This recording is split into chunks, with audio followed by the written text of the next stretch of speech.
Hello and welcome back to another episode of Zero B.S. Estate Agency.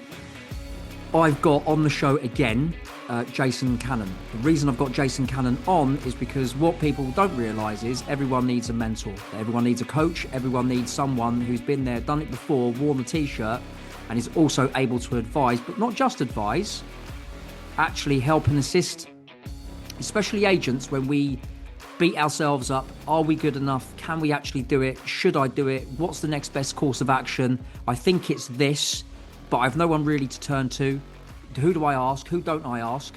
And so again, it's vitally important that we all hear and speak and listen to what Jason's actually doing for 2025, right? Because he's got a goal to help as many agents that not as possible, but want to listen, i.e. want to become better. Don't just want to be an estate agent anymore. They want to be bigger and better than just being known as an estate agent. And part of that, and what I think agents get wrong, and is why I've invited Jason back onto the show again, is to talk about one of the things we are all terrible at, in most instances, is communication. Jason, welcome back to the show, mate. Thank you for coming on and wanting to talk to us about this because, look, I know we've been speaking for a long time about you getting on and doing another podcast with me, but we speak about everything and anything, obviously with the goal of, I may on camera look like I'm the nuts. I've got it all like locked in and I'm all, look at me, super confident. Yeah. But the reality is I'm like everyone else. Yeah. So I'm very lucky that I've actually got you as a mentor of mine, as a coach of mine, to be able to discuss the things that we're going to talk about now. That's very kind of you, John. That's very kind of you. I mean, communication for me, it's been my goal for 2025, just to, and it's a bit of a throwaway word, isn't it? Communication. Yeah, I understand what communication means. It's not complex. But actually, I've got lots of notes here because what I want to do is I want to give the audience lots and lots of takeaways, lots and lots of value. Doesn't mean they're going to adopt or act on all of these things, but hopefully there's one or two nuggets that they can use so that they are better communicators. That doesn't just mean that they're better communicators with their clients, they're better communicators with their teams, but just as importantly, and possibly more importantly, John, they're better communicators with themselves. So that internal dialogue, that catastrophizing, negative voice in our heads. I can't do this. This isn't possible. You're crap at this. You don't deserve this, John, etc., etc. You and I have talked about this before. So is it real? Is it helpful? And generally the answer to those questions is it's not real and it's not helpful.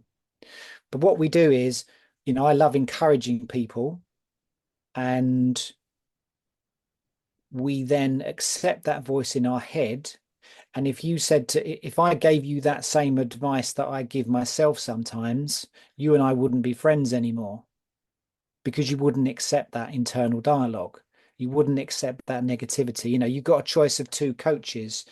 Do you want Sir Alex Ferguson bawling you out, calling you this, that, and the other? Or do you want maybe a more progressive coach who picks out the positives and communicates with you in that way? Sounds obvious, doesn't it? We don't want someone who's going to be horrible to us, negative with us. You're not worthy. That's not good enough. You're crap. But actually, we accept that for ourselves. So that internal communication that we allow is really harmful, isn't it? Well, it's funny you should say that because when I've seen my kids be all negative and I'm going, what are you doing? Why are you being negative? Ah! But then equally, to your point you just raised, I may not be a friend of myself for the way that I have spoken to myself. Yeah. Yeah. So always have that reasoning, we tend to be in those moments where it's fight, flight, or freeze. We're not calm. We're not in a reflective place. Something goes wrong. And then those emotions come out. So it's taking some breaths and actually calming your central nervous system down, doing some box breathing, Mhm. maybe as an example of something you could do. Take back control and say, well, is that thought helpful? No. Is that thought real? No. Does this thought serve me? Mm. Does this serve me with this goal I've got, this outcome I want to get from being a great estate agent, being a great listener, a great communicator? No, it doesn't help me. Okay. So that then puts it into a slightly different perspective, and you then possibly feel a little bit better about yourself. Yeah. Make sense? No, Yeah. absolutely. It does. Because I think, we've spoken at length, and my attitude in the past has been, am I worthy enough? Can I actually do it? Can Yeah. I take the next step? Is this it, will I make a fool of myself? If I say the wrong thing, then I'm going to lose instructions before I've even begun. Yeah. Why would people listen to me? Um, can I really door knock? What would I say if I do? And then suddenly, Yeah. all of these things. What if my advice I give turns out to be wrong? Yeah. And it then becomes hard and horrible. That ladder looks like it's just far too high to actually climb. Yeah. And that was certainly me. I would suggest maybe 6 months ago when we were speaking back Yeah. then. And then for a little while, we actually lost contact, not because you weren't trying to basically stay in contact and make sure that John, we getting on this call, Yeah. but it was more about me actually just imploding and then Yeah. just like, I can't do it. I can't do it. Versus me today, which is, I've told you, I'm not going to swear, but my area is effed. The reason it's effed is because I'm here. What's Yeah. changed? What's Yeah. actually changed? Nothing. I'm still John, but my Yeah. mindset from the work that we've been doing has completely shifted. And I want to tell people as well, right? Some of the conversations that we have, you don't actually talk. And that's part True. of your coaching and your mentorship. Because listen, I know your background. I know that you've been synonymous with an estate agency for years. I know you've been there, you've worn the t-shirt. I know you've done multiple wonderful things that we spoke about in the last episode that we recorded. So again, the element of trust that I have in you, that I Yeah. know that I'm going to actually basically, well, look, do you know what? I better start following. So yeah, there's the when someone unfortunately takes their own life. Well, they were smiling yesterday. Do you know what I mean? Yeah. And I think where Yeah. we've got now with me working with you is got to the stage where my internal me is smiling and absolutely laughing at my ego that says, you can't do this. And I'm Yeah. like, oh, yeah, thanks for that, mate. Here's a cuddle. Listen, here's a cuddle. Get back in your box, idiot. You know Yeah. what I mean? And Oh, that's exactly where I am today. And that shows in terms of when you're talking about communication, either between us or between my wife and I, or between me and the kids, or yeah. between, I'm not trying to hold things together now. I'm allowing the process to unfold whilst doing loads of good work in between. Yeah. Yeah.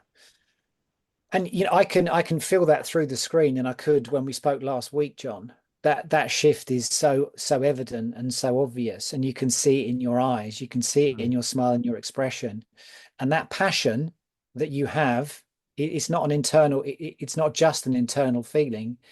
It has it comes out of you, doesn't it? mm, And that's yeah. part of building that rapport and the value and the trust with a client.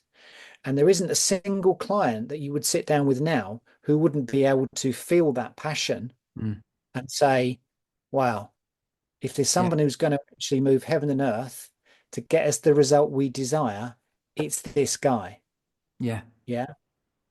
And you wouldn't have to even, give them the clever pitch. Yeah. Just have to spend a few minutes with you, and that aura and that positivity comes off you. That's Absolutely. Would you mind if I read this message talking about communication from like the mindset shift? no, So go for it. Go for it. So on my like my socials, of course, I get loads of messages, right? One particular message was from this seller, and there's basically sellers being mucked around by her buyer, but not just mucked around by her buyer. She's also playing with her own mind because she's now about to make a decision, which again is that ultimately the bad decision. Now, I've been speaking to this lady for a few months, and she asked me what my fee was, and back a few months ago, I said I was like, my fees 2%, and what we've spoken about at length, marketing contribution, 500 quid minimum, right? That depending on the size of your home, right? Now I said it because we had spoken about it and I trust you, but there was an element of me that didn't really believe it, right?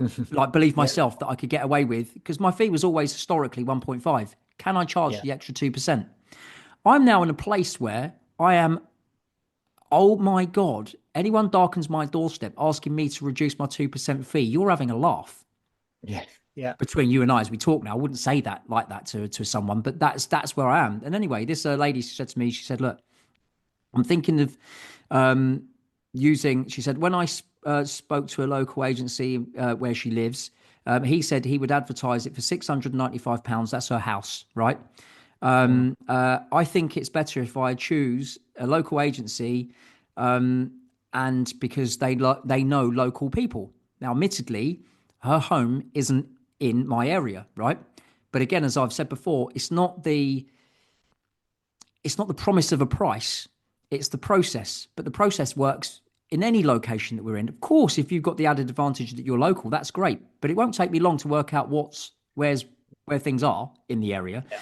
So I said to her, I said, look, I can see how stressed out you are. I totally get it. And you're reaching out to people you believe can help you. But the next agent you choose to work with is crucial. Now, by the way, I've told this lady in no uncertain terms, I'm 2% and I'm £500 marketing contribution. The fact that you've been on the market for so long is going to either take a massive effort, in brackets, because buyers believe something is wrong with your home, right? It's going to take a massive effort on the agent to actually get that sold because they have to untangle all of that, right? Yeah. If you get this decision wrong again, you really won't sell your home. Further, I'm not saying the agent is going to be me. Both of us will have the choice of whether we work together moving forward. For example, your question about using a local agent, i.e., knowing the area versus knowing the process. Imagine you need to fly a plane. You have two options: a pilot who knows how to fly the plane, elite agent. They've flown hundreds of times, know every button, every lever, and how to land safely no matter the conditions. Number two, a tourist who knows the map. That's the local agent. They've been to the airport many times. They can tell you where the shops are, where to get a coffee, and which way the planes usually take off, but they can't fly the plane. Who would you trust to get you to your destination? This is the agent you need to find. An agent isn't just about knowing an area, it's about knowing the process and delivering results. If they don't, it doesn't matter how well they can describe the neighborhood, your deal isn't going to take off. Now, 3-4 months ago, would I have had the nuts to write that? And her No. response was, I love that answer. It makes so much sense. Yeah. What do Yeah. we do And about, yeah, she then went on P.S. to, P.S. Are you married? yeah, it's true, right? And then she went on to say, how do we take it off the current agent? What do I say to the other agent about her onward purchase, about basically untangling all of this? And so, and John, when are you available? And I'm like, I'm not available until the beginning of March, actually, to have this conversation. But again, it's about choice, your choice and Yeah. my choice, you know? Yeah. And that's powerful. But that's come from the work that we've done. And that's why Brilliant. I wanted you so much to come back on this podcast to actually just talk about it in a way in Yeah. which we've spoken about in the past to get me to the place where I am now psychologically. Yeah. Yeah. Yeah. I mean, it's the stories we tell ourselves and the stories and the metaphors we use with our customers to make something real and understandable. And you've played that back in her language, which is really smart of you because you understood her personality type and you understood that that metaphor would work. Mm. Yeah. But it also, the language doesn't come from a place of choose me, please choose me. you are more subtle than that. Mm. So I think if people, there's going to be a bit of plagiarism here, John. People are going to copy that because it was bloody brilliant. Yeah. Yeah. But you are right. And that's the thing. It does come from the heart. And I think where I was before is I had all the good intentions. I had all the heart of a lion, but what was stopping me? It was what you spoke about at the beginning of this podcast, which is what will people think? Can I Yeah. really do it? Am I good enough? Am I worthy enough? Yeah. What if it all goes wrong? This is going to be embarrassing. Yeah. Yeah. Yeah. Yeah. Well, we all suffer at some point with imposter syndrome. It's very, very common. Mm, And, you have to almost validate yourself by writing down the experience you've had, the people that you've moved, the, the stories that they've told about how you solved problems and how you made a massive difference to them, how you made them feel because you moved them in that way. mm, And so sometimes having a journal and recording those things, when you get those moments where you feel like an imposter, you can look back on that journal and you can say, actually, this isn't true. It's not real because I've got lots of examples here. mm, So it's, we don't need to talk in terms of KPIs, but those stories. I'm working with an agent at the moment whose their single focus is Google reviews, and they've got 160 odd 5-star Google reviews. And this is a letting agent who deals with tenants and a lot of challenging tenants. And you and I know how difficult they can be. And his sole focus now for June is I'm going to get to 200 by June. And so he's putting all his energy and his passion into that. And honestly, I read his reviews and they are spectacular, John. mm, And and yours will be equally spectacular because you will make people feel like they're the most special people in the world. When you mm. move somebody, they'll feel like, no, John just moves one person at a time. And he has a waiting list. Yeah. Yeah. And he really does care about his clients. So that's not something that an agent can just replicate, is it? It No. takes time to find that passion and the thing that actually drives you to do that. I think that's yeah, that's so important. One of the reasons why especially having you in my team has been so good is because it's enabled me to really think about my why. Yeah, So, why am I doing this? And yeah, the reason I'm doing it is I couldn't give two monkeys' uncles whether you've got the latest and greatest house that's got all the bells and whistles that looks absolutely stunning. I will applaud you for having that house. And I'll be like just as excited about you having that house. But equally, you could have something where someone doesn't know how to clean the house. It's an estate. It's yeah, just, oh my God, this like a grenade's gone off. What's important to me is protecting both parties, whether you have the latest and greatest or whether you can't even look after yourself. I need to protect you. yeah, So what that's actually meant, well, if you need to protect people, John, would you protect them if the house was on fire? Absolutely. So why would you not go and knock on their door? yeah, Because ultimately, if the house sets on fire and they don't have insurance, for example, yeah, maybe some people don't, right? But if they don't, yeah, and their kitchen goes up in flames and they now have to find the money to go and get that repaired and they don't yeah, have it, that's as bad as a bad agent getting hold of that property. They'll probably end up costing absolutely. them more money, you Yeah, know? So again, so for me, it's like, John, you don't get a say, mate. It's not up to you. Do you know what I mean? yeah, When I do all my videos that people see on TikTok and on Instagram and so on and so forth, and I've started this new format and I'm actually going to create another format that I've got that I'm going to produce soon, that's not coming from a place of, oh, look at me. That's coming from a place of what I've almost cultivated since we've been working together, which is almost like this delusional, delusional rhetoric of actually, I am pretty bloody good. Yeah, I Yeah, do know what I'm talking about. Wow, what a revelation! Where's this John been all my life?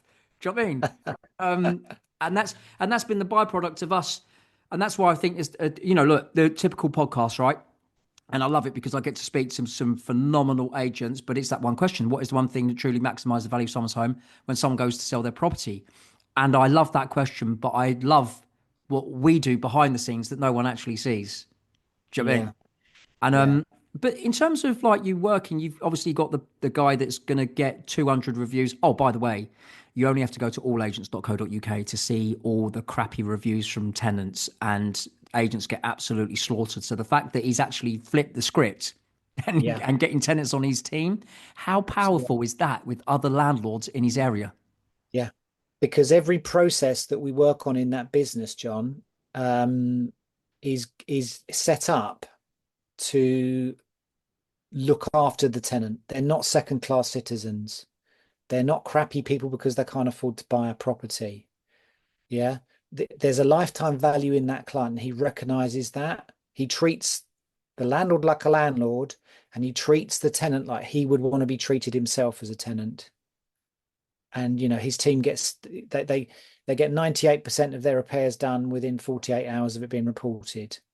And he can hang his hat on that statistic, and he can say it to a tenant, and he knows that there isn't a window of you've left us for 3, 4, 5 days without a boiler or hot water or whatever. Um, and his communication is spot on. Yeah. And especially So with tenants, because tenants have to.